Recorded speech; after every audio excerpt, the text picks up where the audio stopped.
The ongoing bushfire crisis in the country's southeast, it has worsened dramatically, with another person dying in the New South Wales town of Batlow. The RFS Commissioner says it's likely hundreds of properties have been lost in the state's fire zones.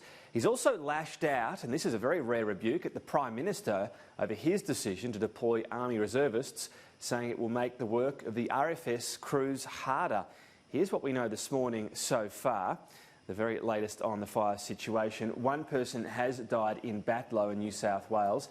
In New South Wales as well, we still have 2 emergency warnings in place at the moment. The latest issued for a blaze burning just north of the Victorian border, which has crossed over there.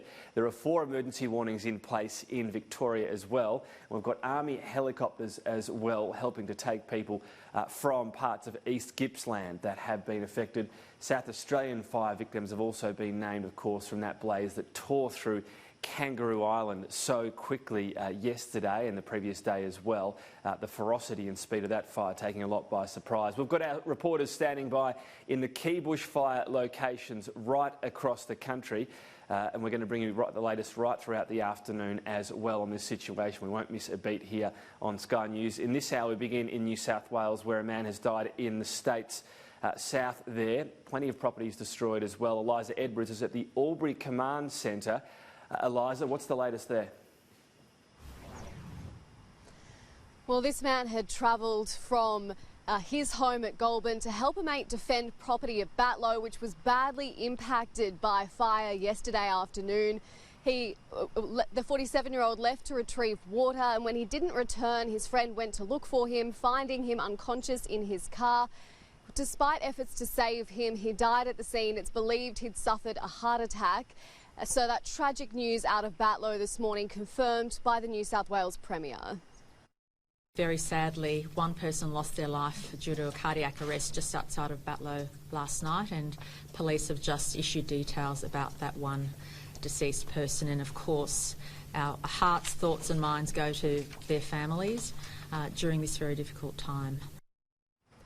Vision out of Batlow shows homes have been destroyed there, and it's feared that the toll of houses lost will be into the hundreds across the state. It's also been confirmed that 4 firefighters were injured while battling separate blazes yesterday. But in good news, they've all been released from hospital.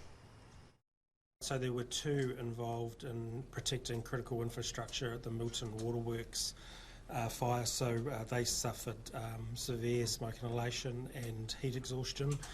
We had another firefighter in the Hunter from Cessnock who also suffered heat exhaustion, and yet another firefighter that has suffered some pretty serious burns. The rain has just started to fall here, so firefighters are hopeful that coupled with cooler conditions will help them contain parts of the Green Valley fire today. I'm southwest of that fire now, and you can see how thick the smoke is here in Albury, so thick that it stings your eyes when you step outside. So firefighters hoping for a reprieve from Mother Nature today, but just repeating that tragic news out of Batlow, another life lost in this horror bushfire season.